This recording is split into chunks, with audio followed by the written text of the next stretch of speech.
మొన్నటి నుంచి వద్దనుకున్నాను కానీ ఈ ఫోన్ కాల్స్ తట్టుకోలేకే నేను బతికే ఉన్నానయ్యా. ఒక 200 ఫోన్లు వచ్చుంటాయి. ఇన్స్టాగ్రామ్ అయితే ఒక 2-3 వేల మంది పైగా మెసేజ్ చేస్తుంటారు. అందరికి ఒకేసారి చెప్పేసినట్టుంటదని వీడియో చేస్తున్నా. దీన్ని చూసి నాకు ఏమైందంటే మన చికెన్ తీసుకుని ఫోన్ పే పనిచేయట్లేదని 500 రూపాయలు ఇస్తానులే అమ్మా అన్న. ఫస్ట్ ఆయన ఫోన్ చేశాడు.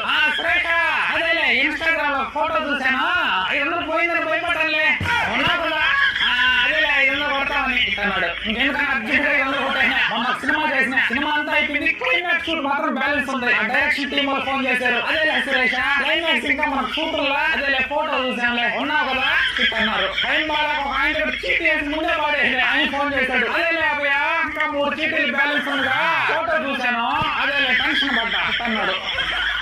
కాబట్టి మీ అందరూ ఒకటే చెప్తున్నా నేను బతికే ఉన్నా అయినా ఫోటో పెట్టినోడికి థ్యాంక్స్ రాబోయా. ఈ బిజీ టైంలో పడిపోయి ఫ్రెండ్స్ అండ్ ఫ్యామిలీతో మాట్లాడడం వచ్చినా మీ దయ వల్ల అందరూ ఫోన్లు చేసినారు. అందరితో ఒకసారి మాట్లాడుకున్నా.